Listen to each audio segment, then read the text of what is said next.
नमस्कार, नादी टीवी देख रहे हैं आप और मैं हूं आपके साथ अनुपमा खोपरे। सत्ता के महासंग्राम में आज बात करेंगे कांकेर की। छत्तीसगढ़ की कांकेर लोकसभा सीट काफी महत्वपूर्ण सीट मानी जाती है।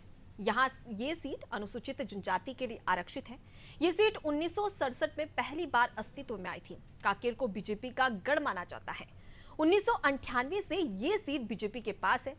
आपको बता दें कि कांकेर आदिवासी बहुल इलाका है और एसटी सीट के लिए लगातार यहां पर रिजर्वेशन भी मिला है। आपको बता दें कि यहां 2019 के लोकसभा चुनाव में बीजेपी के मोहन मंडावी ने कांग्रेस के बीरेश ठाकुर को हराया था।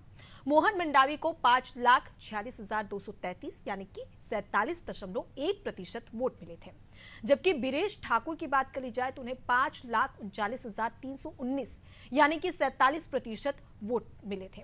जीत का अंतर महज 6,000 से कुछ ज्यादा था।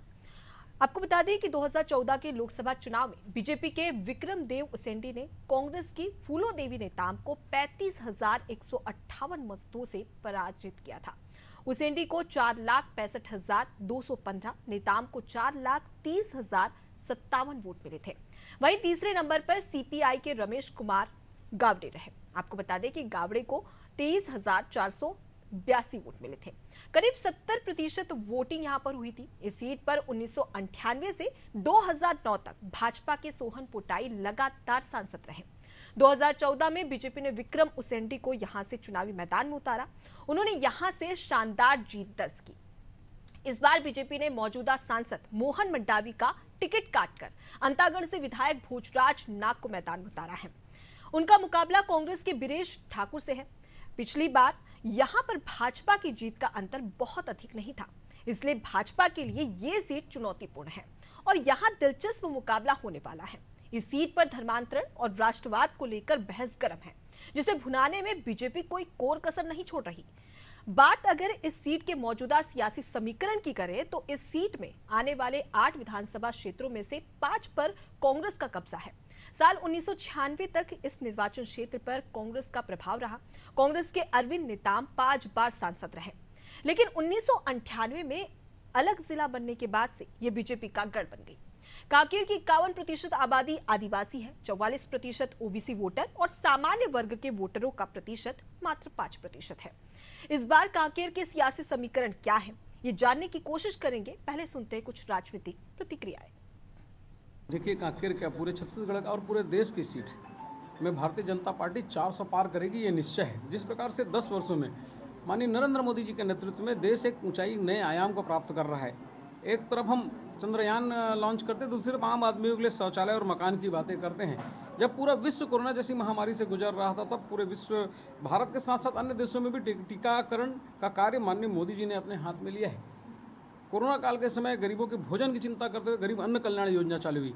ऐसी सारी योजनाएं जिसमें आम जन के हित की बात हो, माननीय मोदी जी के नेतृत्व में चल रहा है और पूरा देश निसंदेह मोदी जी के साथ है। छत्तीसगढ़ में जब से विष्णुदेव साय जी की सरकार बनी है, आदिवासियों के हित के अनेक निर्णय हुए हैं।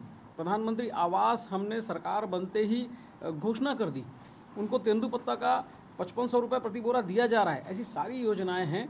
ये देख रहे हैं यहाँ का आदिवासी वर्ग कि उनका विकास भारतीय जनता पार्टी के माननीय नरेंद्र मोदी और माननीय विष्णुदेव साय जी के साथ है और इसलिए कांकेर लोकसभा क्षेत्र में भी माननीय भोजराज जी को जिताकर माननीय मोदी जी का हाथ मजबूत करेंगे। बीरेश ठाकुर को कांग्रेस पार्टी ने कांकेर लोकसभा में अपना उम्मीदवार बनाया है। बीरेश ठाकुर का एक पाक साफ चेहरा है, लोकप्रिय चेहरा है, जनता के बीच उनकी अच्छी लोकप्रियता है, जनता के बीच रहते हैं और लगातार जनता के हित में आवाज को उठाते भी रहे हैं। और निश्चित तौर पर कांकेर लोकसभा में इस बार कांग्रेस के पक्ष में माहौल है और कांकेर लोकसभा की जनता बीते 26 साल से भाजपा के सांसद को झेल रहे हैं।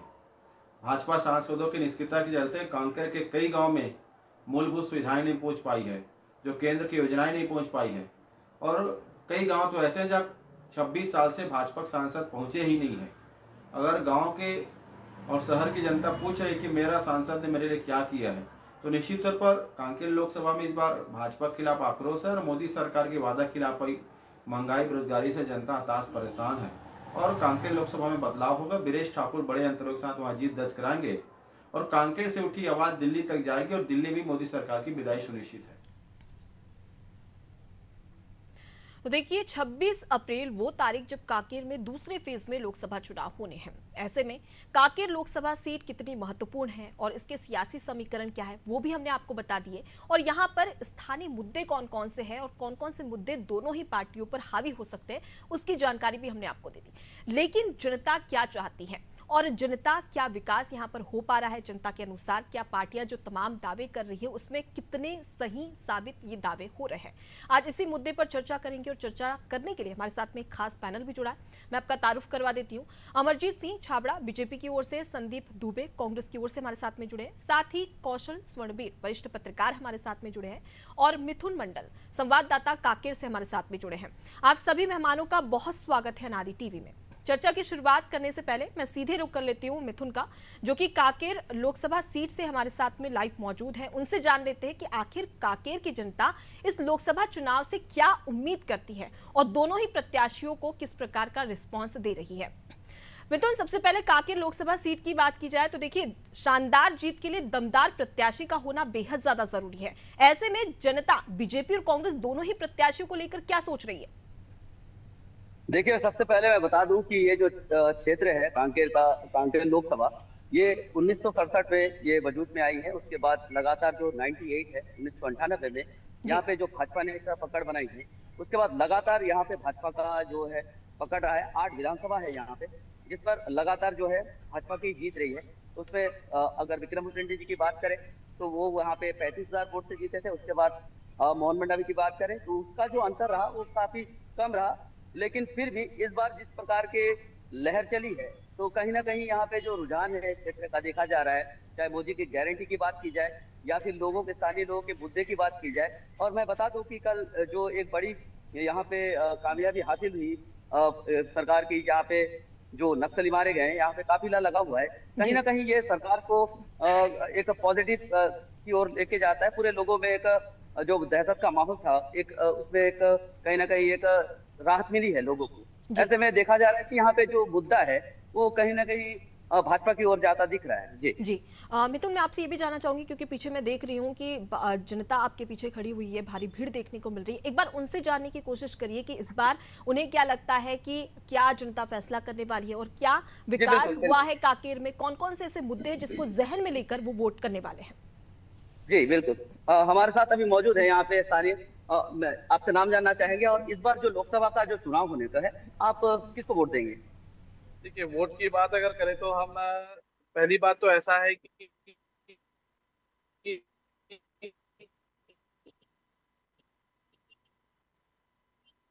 तो देखिए हमारे संवाददाता मिथुन हमारे साथ में जुड़े हुए हैं। ये जब हम 500 साल रामलला के लिए जो मंदिर का, रामलला के प्राण प्रतिष्ठा का जो इंतजार था पूरे समूचे देशवासियों का, आज इस देश में सबको, समूचे देशवासियों को ये पता है कि रामलला को जो प्राण प्रतिष्ठा अभी हुआ है ये किन्होंने किया है, किन लोगों ने उसमें सहयोग दिया है। और कुछ लोग ऐसे भी हैं जो लोग ऐसा कहते हैं, जो राम को काल्पनिक बताने वाले, राम मंदिर का विरोध करने वाले, ऐसा लोगों को वोट नहीं देंगे। और इसीलिए आप सभी को पता है कि जो राम का नहीं वो किसी काम का नहीं, जो राम का नहीं वो इस देश का नहीं, तो जो इस देश का नहीं उसको हम क्यों वोट दें? अभी जो स्थानीय एक मुद्दा है, तो आप अगर बीजेपी को आपका जो समर्थन दिख रहा है तो जो वो मुद्दे क्या रहेंगे आप? देखिए, पहली बात ऐसा है कि बीजेपी ने जो वादा करके आज सत्ता में आया, छत्तीसगढ़ में जो उनकी वापसी हुई है, तो उन्होंने जैसे महातारी वंदन योजना की जो उन्होंने बात करी, उन्होंने किसानों का बात किया, आज किसान सम्मान निधि की जो बात है, तो ये सारा जो उन्होंने वादा करके आए थे, इस वादा को पूरा बीजेपी ने किया है। तो इसलिए हमारा वोट जो है वो बीजेपी को जाएगा। आपने सुना कि लगातार जो यहाँ पे लोग हैं, हम और भी लोगों से जानना चाहेंगे। यहाँ पे हमारे साथ और भी लोग मौजूद है। क्या नाम है आपका? मेरा नाम वसुदेव हलदार है। इस बार जो लोकसभा का चुनाव है तो आपका वोट किसको जाएगा? हमारे वोट भाजपा ही रहा और भाजपा नहीं रहा। क्यों, क्या आप क्या किस लिए भाजपा को वोट देंगे? भाजपा राष्ट्रहित के पार्टी और बाकी सब अपने पार्टी, अपना हित। आपको कौन कौन सी योजना है जो जिसपे आपको लग रहा है कि यहाँ पे हमको वोट देना चाहिए, या फिर वो जो प्रैक्टिकली हुआ है, जो योजना में बात हुई थी वो यहाँ पे वास्तविक आपने देखने को मिला है? ऐसी कौन सी बात है और कौन सी योजना है? मैं आपको बताने जाएंगे योजना तो बहुत लंबा पड़ जाएगा जी। तो भाजपा गवर्नमेंट में मोदी जी ने सरकार में आने का पहले जितना भी वचन किया था, राष्ट्रहित में बात करेंगे तो बड़े बड़े जो योजना किया, जैसे भारत में 75 है और 3 तलाक का मामला है, महिला सशक्तिकरण का जो मामला है। आज के डेट में सबसे बड़ी काम है भाजपा का, जो परिवार को अगर कोई सुरक्षित रखता है तो महिला रखता है। आज सबसे बड़ा श्रेय हो। बिल्कुल, तो मिथुन यहाँ पर देखा जा सकता है कि जो आम जनता है वो अपनी राय यहाँ पर रखती हुई नजर आ रही है। लेकिन मैं आपसे ये भी जानना चाहूंगी कि यहाँ कांकेर लोकसभा सीट की बात करें तो महिला वोटर्स काफी ज्यादा है पुरुषों की संख्या में। ऐसे में क्या लगता है कि जो बीजेपी है उन्होंने महतारी वंदन योजना लेकर आई थी, उसका प्रभाव क्या यहाँ कांकेर पर पड़ता हुआ नजर आ रहा है, और कांग्रेस को लेकर क्या कुछ कहना है आम जनता का? जी, अभी बात करेंगे कांग्रेस को लेकर। हमारे साथ और भी लोग मौजूद है कि कांग्रेस की जो योजना है उससे आपको क्या लगा कि कांग्रेस की योजना क्यों विफल है, या फिर क्यों लग रहा है आपको? इसके पहले जो कांग्रेस की सरकार थी प्रदेश में, भूपेश बघेल जी की सरकार, जो कि हमारे प्रदेश के मुख्यमंत्री थे, कांग्रेस पार्टी सिर्फ दिखावा करती है। उन्होंने एड़ा बन के पेड़ा खिलाया हमारे किसानों के साथ।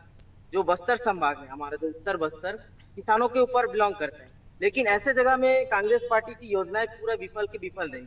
और रही बात कांग्रेस जो योजना चलाता है वो सिर्फ जमीनी स्तर पर कुछ। चलिए ठीक है मिथुन, मैं आपके पास में लौटूंगी। इस वक्त हमारे साथ में कुछ खास मेहमान भी जुड़े हैं, अब उनसे भी प्रतिक्रिया ले लेते हैं। सबसे पहले वरिष्ठ पत्रकार कौशल स्वर्णबीर हमारे साथ में जुड़े हुए हैं। कौशल जी, आपने आम जनता को भी सुना और साथ ही सियासी समीकरण को भी देखा, लेकिन अगर हम बात करें कांकेर की जनता की तो कई ऐसे स्थानीय मुद्दे जो लगातार यहाँ पर हावी होते हुए नजर आए, चाहे हम नक्सलवाद की बात करें या आदिवासी धर्मांतरण की बात करें, ये वो मुद्दे हैं जो लगातार पूरे छत्तीसगढ़ में गरमाते हुए नजर आ रहे हैं। ऐसे में आपका इन मुद्दों को लेकर क्या सोचना है? अनुपमा जी, निश्चित तौर पर जब चुनाव होते हैं तो कई सारे मुद्दे निकलकर सामने आते हैं, और आप जिस तरह आपने धर्मांतरण की बात की तो निश्चित तौर पर बस्तर में कई ऐसी शिकायतें मिली पिछले कई सालों के दौरान कि लगातार वहां पर धर्मांतरण की प्रक्रिया चलती है, और अभी कुछ वर्षों से देखा जाए तो धर्मांतरण तो करवाया जाता है लेकिन नाम नहीं बदले जाते। तो अब ये साबित कर पाना मुश्किल हो रहा है कि धर्मांतरण वहां पर चल रहा है कि नहीं चल रहा है। लेकिन आप जिस तरह की आप बात करें जो और जो मुद्दे हैं, निश्चित तौर पर जो कांकेर का जो एरिया है काफी नक्सलवाद से क्षेत्र प्रभावित क्षेत्र में भी आता है, और कल देखें बड़ी घटना भी हुई जिसमें जो हमारे जो सुरक्षा बल के जवान हैं, जो पुलिस के जवान हैं, काफी सफलता मिली है। लेकिन रही बात चुनाव की, तो जब हम चुनाव में जाते हैं तो जब स्थानीय मुद्दे की जब बात होती है तो आदमी को सबसे पहले जो व्यक्ति है उसको रहता है हमारा जो विकास क्या होगा, हमारे लिए जो सरकार जो भी चुन के आएगा वो हमारे लिए क्या करेगा। तो कहीं ना कहीं ये जो धर्मांतरण और ये जो वादे हैं ये तो बड़े बड़े मुद्दे हैं, इनसे आम आदमी को मुझे लगता है बहुत ज्यादा सरोकार नहीं होता। आम आदमी को सबसे ज्यादा सरोकार होता है कि उसके लिए जो सरकार में जो चुनकर आएगा व्यक्ति, जो सांसद बनकर आएगा, वो उनके लिए क्या करे, उनके क्षेत्र के विकास के लिए क्या करेगा, उनके शिक्षा के लिए क्या करेगा, उनके स्वास्थ्य के लिए क्या करेगा। तो कहीं ना ये जो बातें होती हैं, आप देखेंगे पिछला जो लोकसभा चुनाव था मोदी की लहर थी, और आप देखेंगे जो परिणाम आया था कांकेर लोकसभा का, तो काफी कम मार्जिन से जो भाजपा के जो प्रत्याशी हैं वो जीत हासिल किए थे। तो कहीं न कहीं इस बार भी मुझे लगता है कि जो नेट टू नेट मुकाबला निश्चित तौर पर मोदी की गारंटी को लॉन्च किया भारतीय जनता पार्टी ने, और लगातार उस पर वो काम कर रही है, और हर स्तर। अच्छा कौशल जी, मैं आपसे यहाँ पर ये भी जानना चाहूंगी कि क्या यहाँ पर स्थानीय मुद्दे ही हावी होते हुए नजर आएंगे, या फिर यहाँ पर भी मोदी मैजिक के सहारे ही भाजपा चुनाव लड़ती हुई नजर आएगी? देखिए, बस्तर का जो एरिया खासकर जो कांकेर से जो लग जाता है पूरा, आप देखेंगे जो आदिवासी इलाका लग जाता है, वहां पर स्थानीय मुद्दे ज्यादा प्रभावी होते हैं। निश्चित तौर पर आप देखेंगे जब वहां पर लोगों से आप बातचीत करेंगे, जो अंदर के जो गांव में रहते हैं उनसे यदि आप बात करेंगे तो ना तो नरेंद्र मोदी को जानते हैं ना राहुल गांधी को जानते हैं, वो तो जो छाप है उनको जानते हैं, पंजा छाप जानते हैं, फूल छाप जानते हैं। तो यदि आप उनसे पूछेंगे तो वो स्पष्ट बताते हैं कि किस चेहरे के पीछे, किस संकेत के पीछे जाएंगे। तो कहीं ना कहीं जो स्थानीय मुद्दे हैं आप निश्चित तौर पर आप जाके देखेंगे तो जो क्षेत्रीय जो मुद्दे हैं वो काफी प्रभावी साबित होंगे वहां पर। मुझे ऐसा लगता है कि यदि मोदी की गारंटी के तहत उनको यदि 12,000 रुपए दिए जाए तो निश्चित तौर पर लोगों की जेब में जा रहा है। कहीं कहीं जो डायरेक्ट बेनिफिट स्कीम जो लॉन्च की है राज्य सरकारों की हो चाहे केंद्र सरकारों की ओर से, तो कहीं कहीं ये ज्यादा बेनिफिट रहता है कि यदि उनके विकास के लिए यदि कोई काम कर रहा है, उनके शिक्षा के लिए कोई काम कर रहा है, तो निश्चित तौर पर जो लोग हैं वो प्रभावित होते हैं। और जहां तक बात राष्ट्रीय मुद्दे की, मुझे ऐसा लगता है कि जो ग्रामीण एरिया है वहां पर बड़े मुद्दे काम नहीं करते, क्षेत्रीय मुद्दे ही ज्यादा प्रभावी। बिल्कुल, और कहीं ना कहीं ये जो नक्सलवाद की जो घटनाएं होती है या धर्मांतरण की जो घटनाएं होती है, उससे कहीं ना कहीं यहाँ पर विकास थोड़ा धीमा होता हुआ भी नजर आ रहा है, क्योंकि आदिवासी क्षेत्र है। ऐसे में अब देखने वाली बात होगी कि 2024 के लोकसभा चुनाव में यहाँ पर प्रत्याशियों द्वारा कौन कौन से बड़े दावे किए जाते हैं और उन्हें पूरा भी किया जाता है या नहीं। ठीक है, मैं मेहमानों का रुख कर लेती हूँ। अमरजीत जी हमारे साथ में जुड़े हुए बीजेपी की ओर से। अमरजीत जी, अगर 2019 के लोकसभा चुनाव की बात करें तो काफी जीत का अंतर काफी कम था, तो क्या लगता है कि इस बार जीत पाएंगे, ज्यादा मतों से जीत पाएंगे, या फिर इस जो 2019 के लोकसभा चुनाव में जीत का अंतर काफी कम था उसे भाजपा किस प्रकार से भरने वाली है? सर्वप्रथम आपके चैनल के माध्यम से आप सभी को रामनवमी पर्व की बहुत बहुत शुभकामनाएं देता हूं। और आज देश में जिस तरह का माहौल निर्मित हुआ है, आज पूरा देश राममय हो चुका है। आप देखेंगे कि रामलला की जो जन्मभूमि है, उस जन्मभूमि पर आज पूरा 550 वर्षों का जो काल था, उस काल से मुक्ति पाते हुए आज हम सब हर्षोल्लास से रामनवमी का पर्व मना रहे हैं। जिस तरह से आपने कांकेर लोकसभा की सीटों को लेकर अनुपमा जी आपने चर्चा की, तो मैं मितुल जी का, आपके जो संवाददाता कांकेर से, उनकी बातों को बहुत गंभीरता से सुन रहा था। उन्होंने जिस तरह से सारे विषयों को बताया और वहां जो स्थानीय नागरिक वहां खड़े हुए थे, जो स्थानीय नागरिकों ने बहुत सारे विषय को बताया, तो इससे स्पष्ट इंगित होता है कि इस बार कांकेर लोकसभा की सीटों में हम बहुत बड़े अंतराल से जीतने वाले हैं। कांग्रेस के पास कोई प्रत्याशी नहीं था, इसलिए उन्होंने पिछले में हारे हुए प्रत्याशी को फिर से एक बार हार का मजा दिलाने के लिए मैदान पर उतारा है। अमरजीत जी, ये भी तो देखिए ना, जीत का अंतर काफी कम था, मात्र 6,000 वोटों से ही वो हारे थे। तो कहीं ना कहीं एक तो उनका बड़ा और सकारात्मक प्रभाव भी पड़ता है जनता में, तो कहीं ना कहीं कांग्रेस ने सोचकर उनको प्रत्याशी बनाया होगा। पिछले बार छत्तीसगढ़ में भूपेश बघेल की सरकार थी जब लोकसभा के चुनाव हुए थे, और इस बार हमारे प्रदेश में विष्णुदेव साय जी की सरकार है और केंद्र में भी हमारी सरकार है। और सबसे बड़ी बात है कि इन 3 महीनों में हमने जितने वादे किए थे, उन वादों को मैदानी स्तर पर उतारने का प्रयास किया है, और लगभग हम 70 से 80% वादों को पूरा कर चुके हैं। तो ये मोदी जी की गारंटी है, विष्णुदेव सरकार जी की साल जो पूरा करने की योजना है, उसके माध्यम से हम 100% और बहुत बड़े अंतराल से इस कांकेर लोकसभा की सीट को जीतने वाले हैं। और मैंने जैसे पहले भी कहा कि कांग्रेस के पास कोई प्रत्याशी नहीं है, इसलिए ज्यादातर उन्होंने अपने या तो विधानसभा में, फिर आपने 2019 में जो प्रत्याशी जीते थे उनको एक बार फिर से मौका क्यों नहीं दिया? क्योंकि जीत का अंतर काफी कम था, इस वजह से तो नहीं दिया? देखिए, हमने पिछले लोकसभा चुनाव की बात करें, चाहे इस लोकसभा चुनाव की बात करें, भारतीय जनता पार्टी लगातार परिवर्तन करती है और लगातार नए चेहरों को मौका देती है। सिर्फ कांकेर लोकसभा की बात ही नहीं करूंगा मैं, पूरी अगर 11 सीटों की बात करूं तो हमने लगभग 10 सीटों पर नए प्रत्याशियों को मैदान पर उतारा है। तो भारतीय जनता पार्टी अक्सर अवसर देती है अपने कार्यकर्ताओं को, इसके माध्यम से जनप्रतिनिधि के रूप में चुने जाने का अवसर देती है, प्रत्येक कार्यकर्ता को यहाँ अवसर। ठीक है, मैं संदीप जी से भी एक प्रतिक्रिया ले लेती हूँ। संदीप जी, यहाँ पर भाजपा का साफ तौर पर कहना है कि प्रत्याशी रिपीट किया है क्योंकि आपके पास में प्रत्याशी नहीं है, और पिछली बार तो आपकी सरकार थी तब भी 2 सीटों पर सिमट गए थे, इस बार तो सरकार भी नहीं है, तो क्या कहेंगे आप कांग्रेस को लेकर?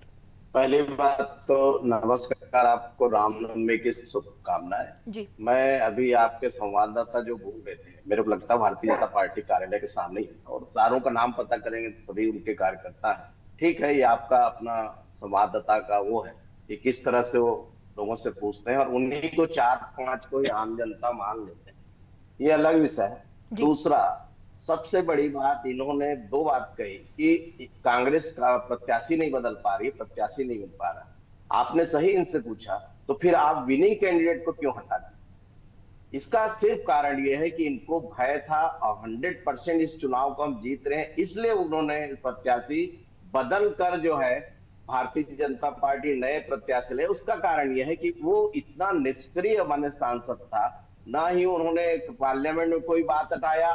ये जो बैठे हैं प्रवक्ता बीजेपी के, ये बता दें इनको 20 करोड़ रुपए जो साल का सांसद निधि मिलता है वो तक वो खर्च नहीं कर पाए, हर बार उनका लेप्स हुआ है। आप आंकड़े बकायदा वेबसाइट में लोकसभा के उससे आप देख सकते हैं। तो जिस प्रकार से उनकी निष्क्रियता रही है 5 साल से, उससे भाजपा भयभीत है। और 1% से जीत के अंतर वाले पूरे देश में 120 सीट है, जिसमें भारतीय जनता पार्टी ने पिछले बार जीत दर्ज की थी। तो इन्हीं जो सीटें हैं, जैसे कई प्रदेश के हैं, उसमें अब मैं आंकड़े में उसमें जाना नहीं चाहूंगा, 1% से कम वाली सीट में कांकेर भी है।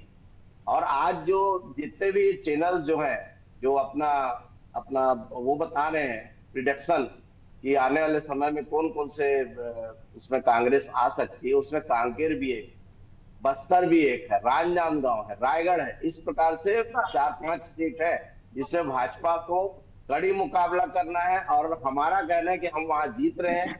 भारतीय जनता पार्टी श्री राम के सहारे जो नैया पार करने की कोशिश कर रही है। क्या रामनवमी आज पहली बार मनाया गया था?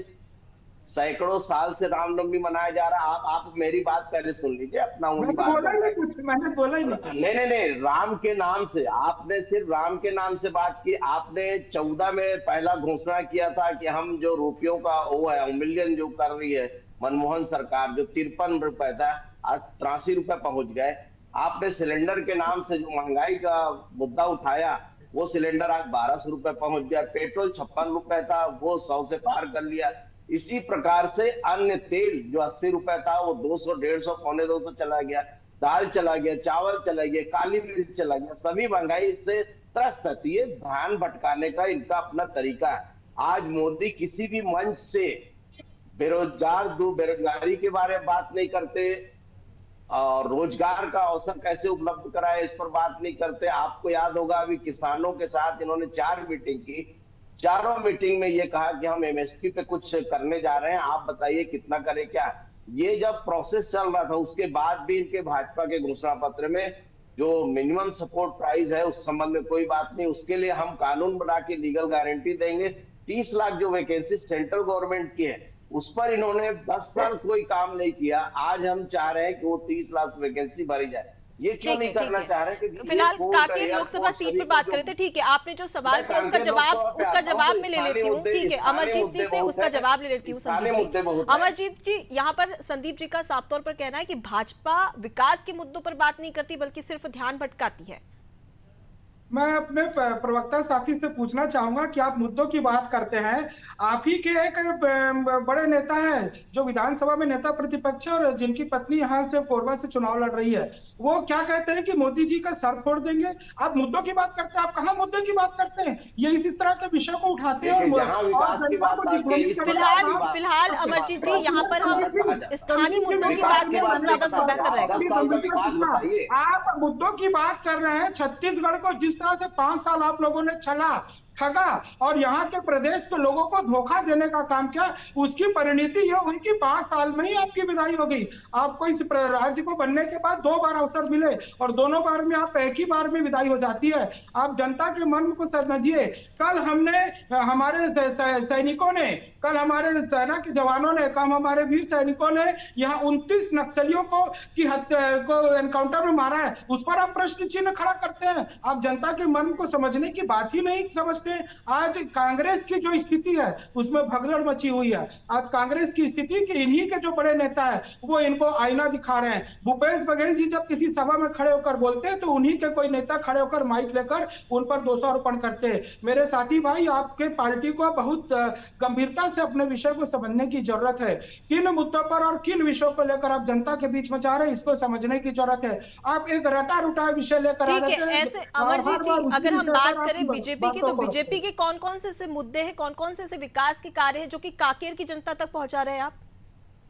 देखिए, ये जो चुनाव है देश के प्रधानमंत्री को चुनने का चुनाव है। इससे ये जो चुनाव है राष्ट्रीय स्तर के मुद्दों का चुनाव है और निश्चित ही राष्ट्रीय स्तर के मुद्दों पर लगातार इस पर चर्चा होती भी है। हमने तमाम सारे विषयों को इसमें रखा है। अब हमारे घोषणा पत्र को देखेंगे तो उसमें हमने युवाओं को फोकस किया है, उसमें महिलाओं को फोकस किया है, उसमें किसानों को फोकस किया है, उसमें राष्ट्रीय सुरक्षा के विषय को फोकस किया है। हमने आत्मनिर्भर भारत की परिकल्पना की है और लगातार हम सारे विषयों पर काम करते आ रहे हैं। और यही वजह है कि एक बार 2 बार इस देश में नरेंद्र मोदी जी की सरकार बनी है। ये जनता का हम पर विश्वास है और हर बार हम सीटों पर संदीप जी से प्रतिक्रिया ले लेती हूं। ठीक है संदीप जी, यहाँ पर भाजपा इनको जो ट्रेनिंग मिला रटा है वही बात करेंगे। अपना नारंगी गमछा लगा लेंगे। हम ये बोल रहे हैं भाई साहब, क्यों नहीं लगाते? आपको शर्म आती है कांग्रेस का गमछा लगाने में? कांग्रेस का गमछा लगाने में आपको शर्म आती है क्या? या आप अपनी पहचान छुपाना चाहते हैं? मुझे गर्व है भाजपा का झंडा लगाया, मुझे गर्व है भाजपा का गमछा पहन कर बैठा। आप अपने शब्दों को संतुलित रखिए, शब्दों को संतुलित रखिए।